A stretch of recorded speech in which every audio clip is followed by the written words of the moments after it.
हिंदुओं के 4 धामों में से एक है पुरी का जगन्नाथ मंदिर, जो अपनी धार्मिक मान्यताओं के साथ रोचक एवं रहस्यमयी तथ्यों के लिए पूरी दुनिया में प्रसिद्ध है।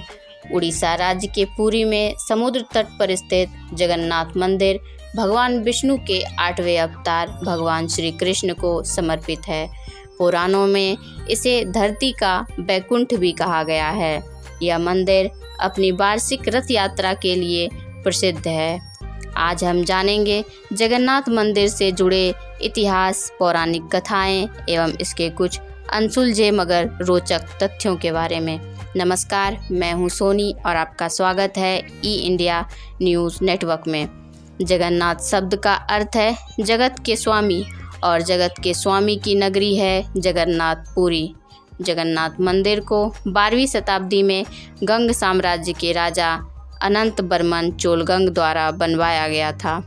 मंदिर का वर्तमान रूप ओडिशा के शासक अनंग भीमदेव ने बनवाया था। जगन्नाथ धाम हिंदू धर्म के 4 धामों में से एक है। अन्य 3 धाम है बद्रीनाथ, रामेश्वरम और द्वारका। मान्यता के अनुसार भगवान विष्णु इन 4 धामों में भ्रमण करते हैं, जिसमें वे जगन्नाथ मंदिर भोजन करने के लिए आते हैं। जगन्नाथ मंदिर में भगवान जगन्नाथ उनके बड़े भाई बालभद्र एवं बहन सुभद्रा के साथ मूर्ति के रूप में विराजमान हैं।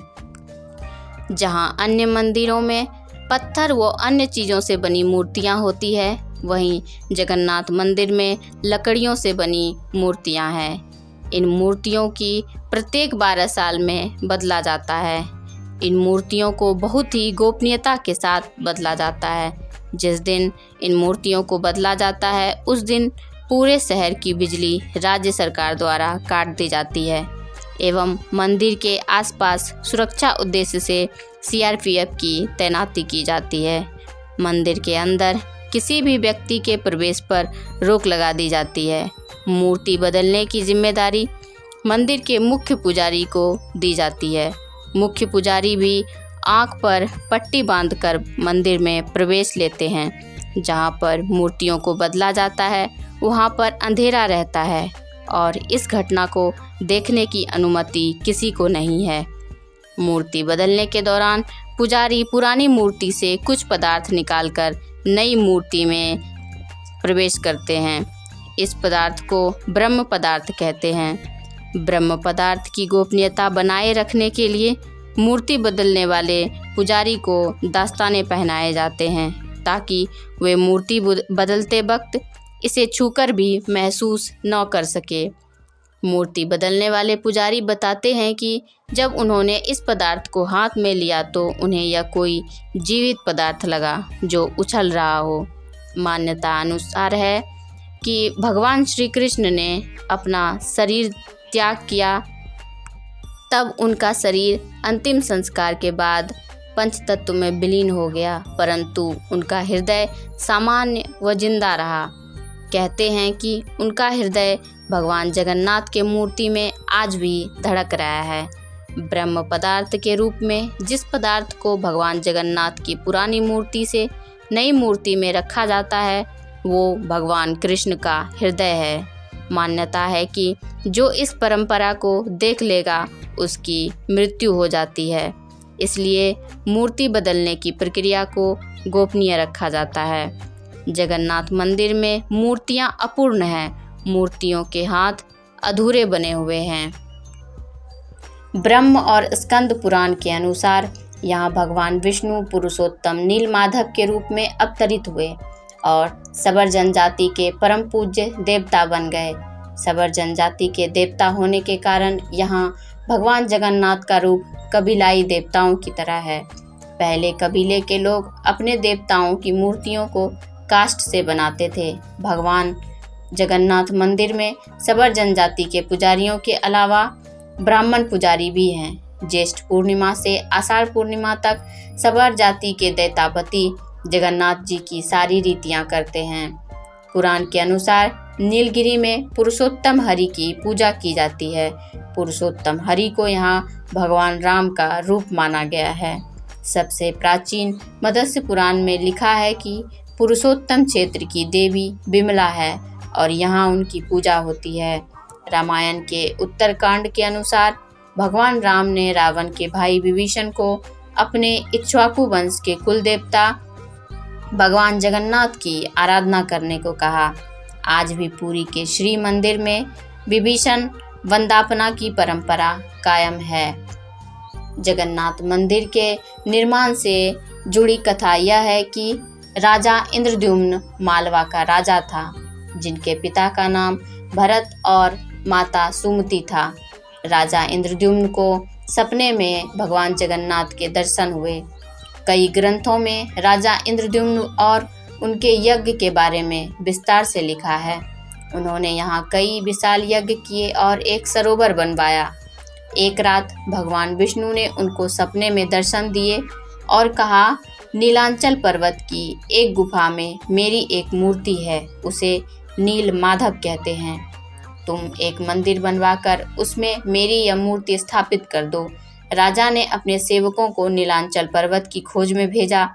उसमें से एक था ब्राह्मण विद्यापति। विद्यापति ने सुन रखा था कि सबर कबीले के लोग नील माधव की पूजा करते हैं और उन्होंने अपने देवता की इस मूर्ति को नीलांचल पर्वत की गुफा में छुपा रखा है।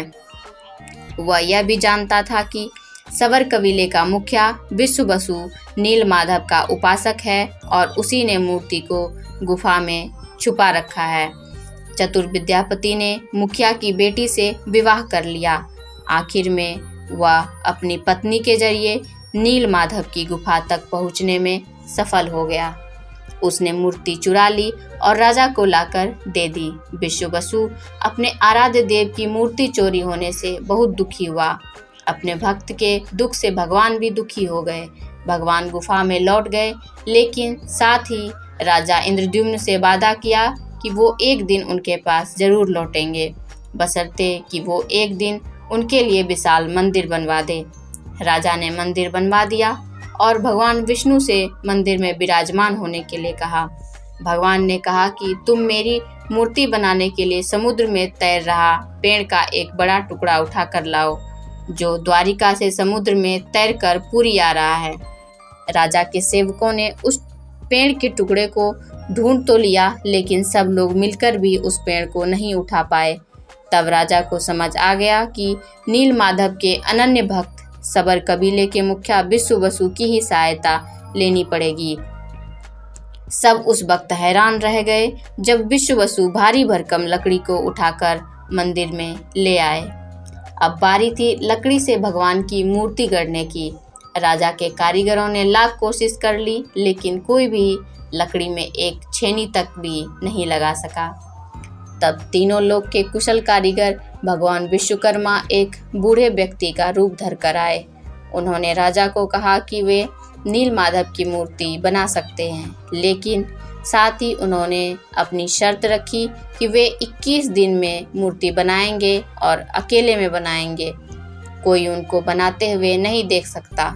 उनकी शर्त मान ली गई। लोगों को आरी, छेनी, हथौड़ी की आवाज़ें आती रही। राजा इंद्रद्युम्न की रानी गुंडीचा अपने को रोक नहीं पाई। वह दरवाजे के पास गई तो उसे कोई आवाज़ सुनाई नहीं दी। वह घबरा गई।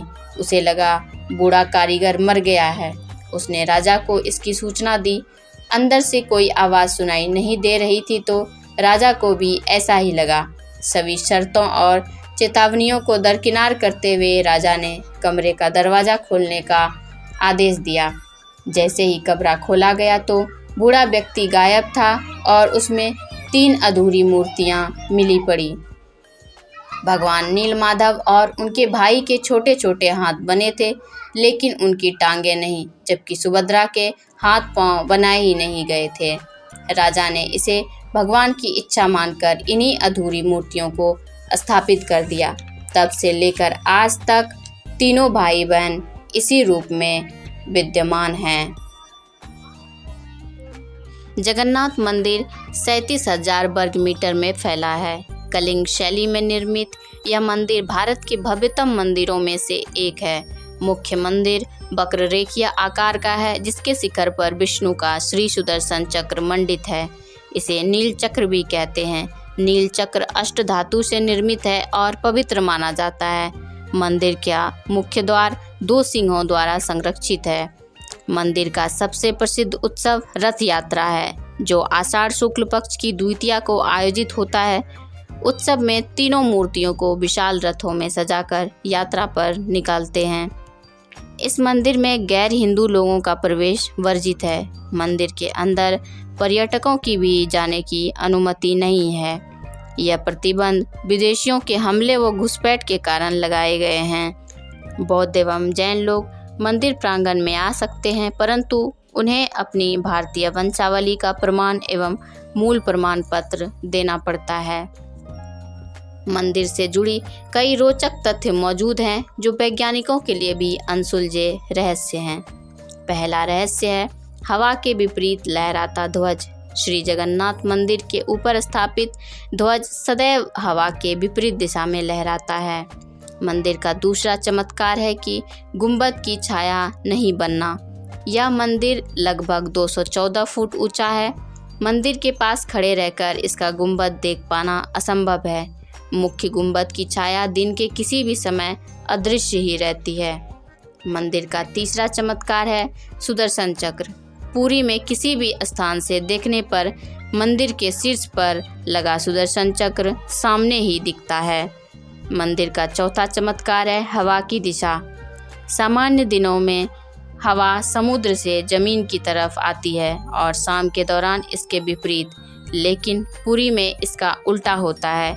यहाँ हवा जमीन से समुद्र की ओर जाती है। मंदिर का 5वां चमत्कार है मंदिर के गुंबद पर आज तक कोई पक्षी उड़ता नहीं देखा गया है। मंदिर के ऊपर से विमान नहीं उड़ाया जा सकता है। मंदिर का छठा रहस्य है इसका दुनिया का सबसे बड़ा रसोई घर। कहा जाता है कि मंदिर में प्रसाद कभी कम या ज़्यादा नहीं होता।